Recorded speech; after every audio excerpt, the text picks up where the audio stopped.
नमस्कार।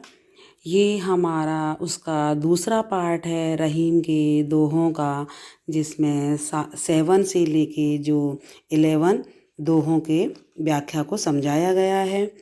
तो यहाँ ये जो हमारा 7वां दोहा है, नाद रीझ तन देत मृग नर धन हेत समेत, और ते रहीम पशु से अधिक रीझें कछु न देत। तो नाद मीन्स ध्वनि, रीझ मोहित हो जाना, तन शरीर, हेत कल्याण, समेत सहित।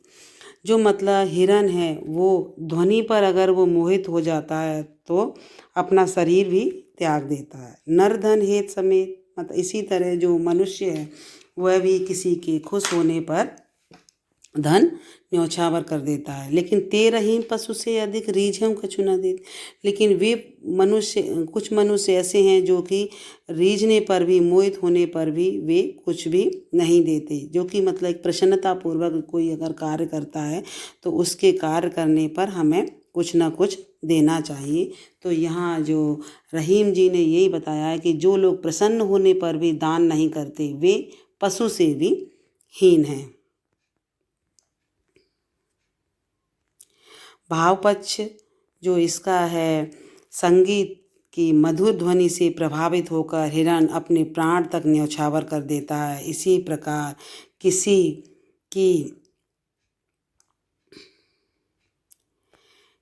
की कला पर मोहित होकर मनुष्य उस पर प्रेम सहित धन अर्पित कर देता है। जो लोग सही हैं वो इस तरह करते हैं। लेकिन कुछ मनुष्यों के बारे में क्या बताया, परंतु वे मनुष्य तो पशु से भी अधिक जड़ हैं, जो किसी पर भी रीझ कर उसे कुछ भी नहीं देते। क्योंकि जो भी कोई अच्छा कार्य करता है और उस पर अगर मोहित हो गए तो हमें उसे कुछ ना कुछ उपहार भेंट स्वरूप देना चाहिए। यहाँ जो शिल्प सौंदर्य है, दूसरों की अच्छाई से प्रभावित होकर उसे खाली हाथ लौटाना घर से पशुतापूर्ण कर्म माना गया है। दोहों में नीतिपरक तथ्यों का स्पष्टीकरण किया गया है। भावात्मक उदाहरणात्मक शैली का प्रयोग हुआ है और ये दोहा छंद का प्रयोग है।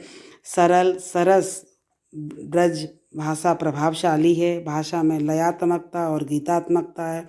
उदाहरण अलंकार का प्रयोग किया गया है। अनुप्रास अलंकार का भी प्रयोग है। अनुप्रास अलंकार का मैं पहले भी बता चुकी हूँ कि जब एक वर्ण की आवृत्ति कई बार आती है, जब एक वर्ण, तो तब वहाँ पर अनुप्रास अलंकार का प्रयोग होता है। हमारी ये दूसरा जो दोहा है, बिगड़ी बात बने नहीं लाख करो किन कोई, और रहीमन फाटे दूध को मथे न माखन हो। यहाँ रहीमदास जी क्या कहते हैं, बिगड़ी बात बने नहीं। जब कोई बात बिगड़ जाती है तो वह बनती नहीं है, अगर लाख भी प्रयत्न आप करो। जिस प्रकार यहाँ देखो उदाहरण देकर ये समझाया गया है कि फटे हुए दूध से कभी भी मक्खन नहीं निकल सकता। इसकी व्याख्या को हम देखते हैं। कोई कितने भी प्रयत्न कर ले परंतु बिगड़ी बात कभी नहीं बनती। रहीम जी कहते हैं कि फटे हुए दूध को कितना भी मथा जाए परंतु उसमें से मक्खन नहीं निकाला जा सकता। इसलिए यह प्रयास करना चाहिए कि बात बिगड़ने ना पाए, उसे तुरंत संवारने का प्रयास करना चाहिए, वरना दुष्परिणाम भुगतने के लिए भी तैयार रहने की आवश्यकता है। शिल्प सौंदर्य है। आपसी संबंधों में यदि एक बार बिखराव हो जाता है तो पुनः पूर्ववत स्थापित नहीं हो पाता। चाहे कितने भी प्रयत्न किए जाएं, संबंध टूट कर ही रहते हैं। दोहों में नीतिपरक बातों को बताया गया है।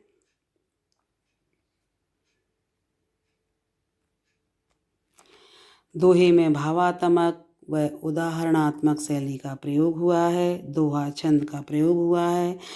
सरल सरस व प्रभावशाली ब्रज भाषा का प्रयोग है। भाषा में लयात्मकता व गीतात्मकता है। उदाहरणों के माध्यम से दोहों को समझाया गया है। बिगड़ी बात बने न करो किन कोई में अनुप्रास अलंकार है। यहाँ बावर्ण की और यहाँ कावर्ण की आवृत्ति एक से अनेक बार हुई है। अब हमारा है 9 दोहा, रहीमन देख बड़ेन को लघु न दीजिए डार, जहाँ काम आवे सुई कहाँ करे तरवार। तो बड़े मीन्स बड़ों को, लघु छोटा, डार मीन्स डाल देना, तरवार मीन्स तलवार। अब आप देखिए यहाँ पर रहीमदास जी क्या कहते हैं कि जो बड़े हैं, बड़ों का के सामने आप छोटों की अवहेलना नहीं कर सकते, क्योंकि छोटों का भी अपना एक अस्तित्व होता है। जहाँ सुई काम आ सकती है वहाँ तलवार कुछ भी काम नहीं कर सकती, और जहाँ तलवार का काम है वहाँ सुई नहीं कर सकती। तो हर व्यक्ति का अपना एक महत्व है, चाहे वो कोई वस्तु हो या फिर कोई व्यक्ति। आप इसकी व्याख्या को देखेंगे। रहीमदास जी क्या कहते हैं यहाँ कि बड़ों लोगों को देखकर अर्थात उनके साथ संबंध स्थापित करने पर छोटे लोगों का साथ नहीं छोड़ना चाहिए, क्योंकि जहाँ सुई काम आती है वहाँ तलवार भी कुछ नहीं कर सकती। अर्थात प्रत्येक मनुष्य का अपना महत्व होता है, चाहे छोटा हो या बड़ा। छोटे की जगह छोटे का और बड़े की जगह बड़े का। समय आने पर सभी उपयोगी सिद्ध होते हैं। कवि ने तलवार और सुई के उदाहरण के द्वारा यह सिद्ध किया है। तो यहाँ शिल्प सौंदर्य क्या है? कवि के अनुसार छोटे लोग जो काम कर सकते हैं वह बड़े नहीं कर सकते, इसलिए कवि छोटों की उपेक्षा नहीं करनी चाहिए। और नीतिपरक बातों को बताया गया है। दोहे में भावात्मक व उदाहरणात्मक शैली का प्रयोग हुआ है। दोहा छंद है। सरल, सरस व प्रभावशाली ब्रज भाषा का प्रयोग दोहे में दृष्टव्य दिखाई देता है। भाषा में लयात्मकता व गीतात्मकता है। उदाहरण के माध्यम से समझाया गया है। कहा करे तरवारी में अनुपात अलंकार है और यहाँ कावर्ण की आवृत्ति हुई है। अब हमारा 10वां जो दोहा है, रहीमन निज संपत्ति बिना कोई न विपत सहाय, और बिन पानी ज्यों जलज को नहीं रवि सके बचाए। निज अपना, और विपत्ति कष्ट, सहाय सहायक, जलज कमल, रव सूर्य। अब आप देखिए कि रहीमन निज संपत्ति, अपनी संपत्ति के बिना कोई भी कष्ट में सहायक नहीं हो सकता। विपत्ति मीन्स कष्ट। बिन पानी जो जलज को नहीं रवि सके बचाए। जैसे कि अगर पानी नहीं है तो कमल को सूर्य भी उसकी रक्षा नहीं कर सकता, क्योंकि जल में ही कमल पैदा होता है। अगर जल ही नहीं होगा तो सूर्य उसको उष्णता दे रहा है, लेकिन फिर भी वो उसे नहीं बचा सकता। तो इसका ये भाव देख लीजिए। रहीमदास जी यहाँ कहते हैं, अपनी संपत्ति के अलावा मुसीबत में कोई सहायक सिद्ध नहीं होता। अर्थात संकट के समय अपना ही धन काम आता है। जैसे पानी के बिना कमल को सूर्य भी नहीं बचा सकता। यद्यपि सूर्य कमल का पोषण करता है, तथापि पानी नहीं होता तो कमल सूख जाता है। उसी प्रकार मनुष्य को बाहरी सहायता कितनी ही क्यों ना मिले, किंतु उसकी वास्तविक रक्षक निजी संपत्ति ही होती है। इसलिए हमें उसे अपने पास बचा के रखना है। इसमें निज संपत्ति की महिमा बताई गई है। दोहे में नीतिपरक तथ्यों का स्पष्टीकरण किया गया है। भावात्मक उदाहरण शैली का प्रयोग है। दोहा छंद है। सरल, सरस व प्रभावशाली ब्रज भाषा का प्रयोग है। भाषा में लयात्मकता व गीतात्मकता है। उदाहरण अलंकार का प्रयोग किया गया है और अनुप्रास अलंकार का भी प्रयोग है। बिनु पानी जो जलज को नहीं रख सके बचा, इस पंक्ति में उत्प्रेक्षा अलंकार है। बिन पानी ज्यों ज्यों ज्यों जानो मन मानो जब आता है तो वहाँ पर उत्प्रेक्षा अलंकार का प्रयोग होता है। अब हमारा है ये लास्ट दोहा 11वां। रहीमन पानी राखिए बिन पानी सब सून, पानी गए न उबरे मोती मानुष चून। यहाँ देखिए पानी सब 3 बार आया है, एक ये, दूसरा पानी और ये तीसरा पानी।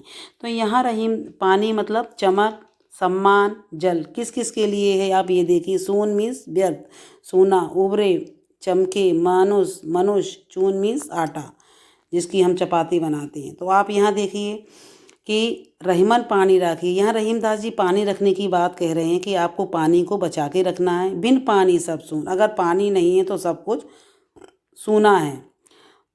पानी गए न उबरे मोती मानुष चून, अगर पानी चला गया, पानी नहीं बचा तो मोती की चमक, उभरे, कैसे उभरेगा मतलब मोती की चमक कहाँ से आएगी, मनुष्य का सम्मान कहाँ से मिलेगा। चून, अगर पानी नहीं होगा तो चून मतलब जो आटे को कैसे गीला किया जाएगा, किस तरह उसको गीला करके उसकी चपाती बनाई जाएंगी, तो वो भी फिर सूखा आटा तो वैसे भी व्यर्थ है फिर। तो इस तरह यहाँ पर उसके महत्व को बताया गया है कि पानी को हमें किस प्रकार बचा के रखना चाहिए, जो मनुष्य के लिए उसकी प्रतिष्ठा है। तो आप यहाँ देखिए इसका भाव पक्ष या व्याख्या। पानी का जो महत्व है इसे बनाए रखना चाहिए। यदि पानी समाप्त हो जाए तो मोती का कोई महत्व नहीं रहता, उसकी चमक गायब हो जाती है, ना मनुष्य का और ना आटे का। पानी अर्थात चमक के बिना मोती बेकार है, क्योंकि पानी नहीं है तो पानी से ही उसकी चमक बढ़ती है। पानी अर्थात सम्मान के बिना मनुष्य का जीवन व्यर्थ है। जैसे कि लोगों की आंखों में मतलब शर्म का पानी होना चाहिए, इज्जत होनी चाहिए, तो सम्मान उसे तभी मिलता है। तो सम्मान बना के रखना चाहिए समाज में। और जल के बिना रोटी नहीं बन सकती। अगर आटे को गूँथा नहीं जाएगा पानी डाल के तो वो उसकी चपाती नहीं बनाई जा सकती, इसलिए आटा भी फिर वहाँ बेकार है, वो भी बिना काम का है। तो यहाँ हमें देखना है कि हमें अपने मान सम्मान को, मनुष्य को किस तरह बचा के रखना है। यहाँ पर जो मतलब ये जो 11वां दोहा है, इसमें पानी, चमक और सम्मान, इन तीनों का जो जीवन में बहुत ही सर्वोपरि स्थान है। यहाँ समाज में मनुष्य का सम्मान है तो सब कुछ संभव है, अन्यथा जीवन जीना दूभर हो जाता है। दोहे में नीतिपरक तथ्यों का स्पष्टीकरण किया गया है। दोहे में भावात्मक उदाहरणात्मक शैली का प्रयोग है और दोहा छंद का प्रयोग है। सरल, सरस व प्रभावशाली ब्रजभाषा का प्रयोग किया गया है। भाषा में लयात्मकता व गीतात्मकता है और उदाहरण अलंकार का प्रयोग है। पानी गए न उबरे, मोती मानुष चून, इस पंक्ति में श्लेष अलंकार का प्रयोग किया गया है। पानी के जो 3 अर्थ हैं, जल, चमक और इज्जत। मनुष्य के लिए उसकी इज्जत और मोती के लिए उसकी चमक और जल आटे के लिए जब उसे गूँथा जाएगा तभी हम उसका प्रयोग कर सकते हैं और उसकी चपाती बना सकते हैं। तो यहाँ आपने 7 से लेके 11 तक जो दोहों का भावार्थ को समझा और आपको इजीली समझ में आ गया होगा कि रहीमदास जी ने किस तरह नीतिपरक दोहों के माध्यम से, छोटे से दोहे के माध्यम से कितनी बड़ी बड़ी गहरी गहरी बातों को मनुष्य को समझाया है। तो आप इजीली समझ गए होंगे। धन्यवाद।